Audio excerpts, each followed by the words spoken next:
Covid കാലത്ത് ഒരുപാട് മാസ്കുകൾ വിറ്റുപോയി. അപ്പോൾ മാത്രമാണ് ഈ മാസ്കുകളെ ആൾക്കാർ അന്വേഷിക്കുന്നത്.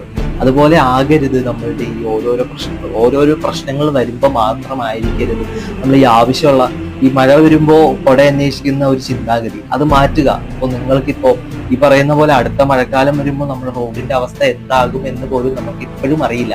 അപ്പോൾ ഇപ്പോഴേ ഈ പറയുന്ന ചെറിയ രീതിയിലുള്ള മിനുസ് പണികൾ ചെയ്തിട്ട് ഒരു കാര്യമില്ല. അപ്പൊ ഞാൻ പറഞ്ഞു വന്നത് ഇത്രേ ഉള്ളൂ. നമ്മുടെ ഈ ദുരന്തങ്ങൾ വരുമ്പോൾ മാത്രം ഈ പറയുന്ന പ്രശ്നങ്ങൾ ചർച്ചയാക്കുകയും ഈ പ്രശ്നങ്ങൾ ചർച്ചയാക്കുമ്പോൾ ഏറ്റവും മെയിൻ എന്ന് വെച്ചാൽ സർക്കാരിന് ഒരുപാട് ലാഭം കിട്ടുക എന്നല്ല ഞാൻ പറഞ്ഞു വരുന്നത്. സർക്കാർ എന്ന് പറയുമ്പോൾ പാവങ്ങളെ കുത്തിപ്പിഴിയാനല്ല നോക്കുന്നത്. നിങ്ങൾ ഞങ്ങളിൽ നിന്ന് ഈ പറയുന്ന പോലീസുകാർ ശക്തമാക്കുന്നു, ഈ പറയുന്ന പെട്രോളിംഗ് ശക്തമാക്കുന്നു, ഈ പറയുന്ന ഹെൽമെറ്റ് ഇടാത്തവർക്കും ബാക്കിയുള്ളവർക്കും ഫൈനുകളൊക്കെ ശക്തമാക്കുന്നു, ബോധവൽക്കരണം ശക്തമാക്കുന്നു. എന്നാൽ ഇതിന്റെ ഇടയിൽ കൂടെ നിങ്ങളുടെ ഈ റോഡിന്റെ വികസനം കൂടി ഒന്ന്